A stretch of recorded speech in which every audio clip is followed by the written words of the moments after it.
আৰু লাগিব কি এই পক্ষীক কি আহাৰ লাগিব জানা মাছাহঁত এই পক্ষীক লাগিব উত্তম সতেজ আৰু কোমল সিঁদুৰ মাংস তাত দিম বুলি আপুনি প্ৰতিজ্ঞা কৰিছো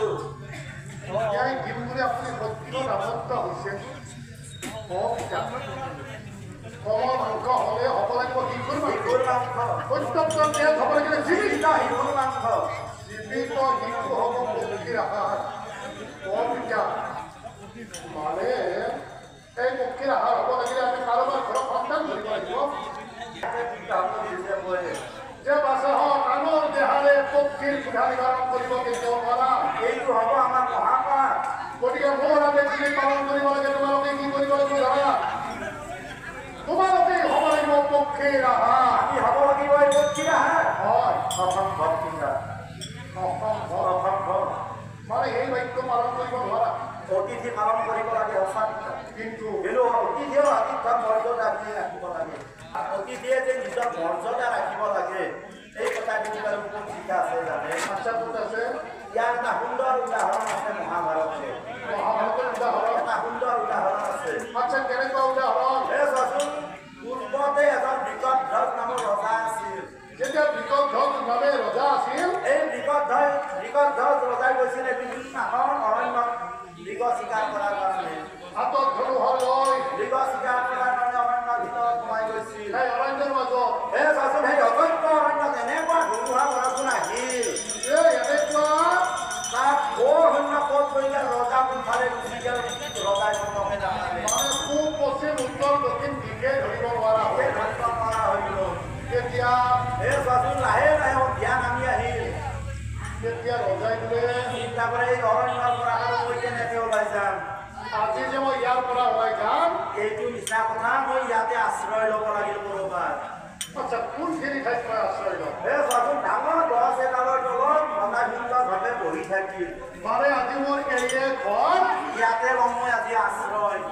ইয়াতে মই আশ্ৰয় ল'ম বহু সময় থকাৰ পিছত লাহে লাহে ৰজা ঠাণ্ডা লাগিল তেতিয়া এই ঠাণ্ডাতে কপা ঢুকি ৰজাই কিন্তু আনফালে চাচোন সেই গছৰ ওপৰত আছিল এহাল চৰাইৰ বাহ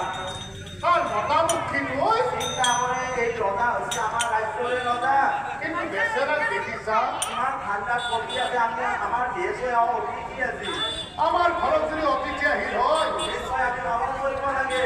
কিন্তু ৰজাকো আমি অলপমান সহায় কৰা কথা চিন্তা কৰিব লাগে মানে ঘৰত অহা আলহী যেনেকৈ অতিথি আমাৰ বৃক্ষৰ দূৰত থকা এওঁ হৈছে আমাৰ আজি অতিথি তেওঁক আমি পালন কৰিব লাগে সেইবুলি মোটামুটিটো কিছু জেগা উলিয়াইকে ওলাই যায় দেখা পাই একটা জুই জ্বলি আছে এডাল আধা পুৰা ভৰি যিখিনি নেকি জুই নাছিল ঠোঁটেৰে কামাৰ মাৰি ধৰছি উৰি উৰি আহি ৰজাৰ ওচৰতে সেই আংঠাটো ঢেলে দিছিল কি আচৰিত আজি নিশ্চয় ভগৱানে মোক সহায় কৰিছিল দেখিছা ভোক লাগছি ঠাণ্ডা লগে লগে এটা জুইৰ আংঠা আহি মোৰ ওচৰত পৰছি আচ্ছা সেইবিলাক বিচাৰ পাছত কৰিম আগে মই একটা জুই চলিব ঠাণ্ডাটো নিবাৰণ কৰিব লাগিল গছৰ পাতবিলাক আনি পেলাই সুন্দৰভাৱে তাতে একটা জুই জ্বলি গৈছি তেওঁৰ ঠাণ্ডাটো নিবাৰণ হ'ল আনফালে মোটামুখিটো চিন্তা কৰে ৰজাই বা কিন্তে ঘৰৰ পৰা আছিল কিবা খাইছিল না খা নাই গতিকে অকণমান আহাৰৰ ব্যৱস্থা কৰিব ধাৰণা কৰে অৱশ্যে হয় ঠাণ্ডাহে নিবাৰণ হ'ল কিন্তু আহাৰ ভোগটো নিবাৰণ নাই মই যদি ভোগ নিবাৰণ কৰিব লগা হয় তেতিয়াহ'লে মই পত্নীৰ লগত অলপমান আলোচনা কৰিব লাগিল মাইকীটোক যায় লাহেকে মাতিছিল গুণামুখীজনী সেই ৰজা হৈছে আমাৰ আজি অতিথি হয় গতিকে ভকত কাটা হৈ আছে এটা কাম কৰি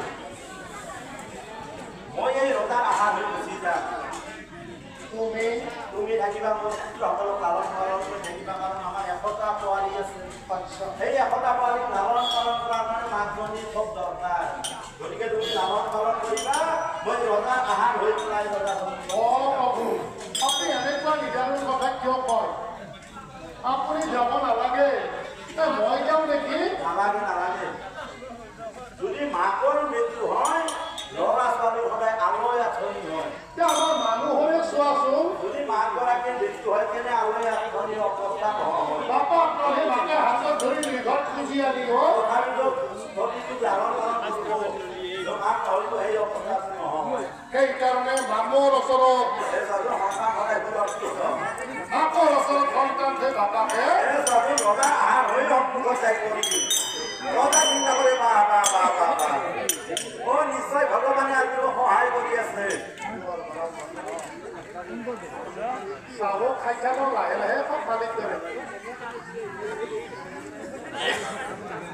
এই চাচোন অলপ আগতে মানে মই চুই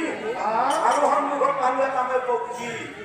ভগৱানৰ ইমান বিচাৰ গতিকে আহাৰ ধৰোতে মই যি পক্ষী পঠাইছি এই পক্ষীটো যে ওপৰৰ পৰা আহিছে নহয় ওপৰত পক্ষী বাহা আছে আচ্ছা ইয়াক মই লাগে ইয়াক মই আগে খাওঁটো পাছত খাওঁ যাব ইয়াক মই পিছত খাম আগতে ওপৰত কিবা খানা আছে না চাম ইয়াক যদি মই থব লাগে কেনেকৈ থওঁ তেনেহ'লে ই যদি ঘূৰি গুচি যাব পাৰে তোলৰ পৰা পাত ঘৰ উলিয়াই লৈছি কৰিলে এহে চকুৰি সোমাই দিছি কি হ'ল এহে চকুৰি উলিয়াই আনছি আমি মাটিত পুতি থৈ দিছি মানে নামিল লাগো নাখলাকো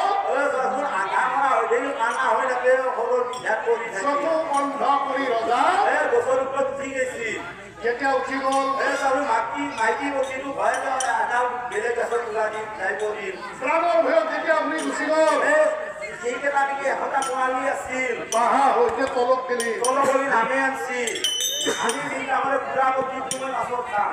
আগে খানা কেইটা মই খাই ল'ব লাগিল এইটোও মক্কামাৰি মাৰি সেই জুইত দলি মাৰি দেই খেতি খায় এতিয়াও মক্কা মাৰি জুইত দলি মাৰি দেই খেতি খায় এনেকে এশটা পোৱালি এই লগাই সেই মতা পক্ষীটোৰ সন্মুখতে ভক্ষণ কৰিলে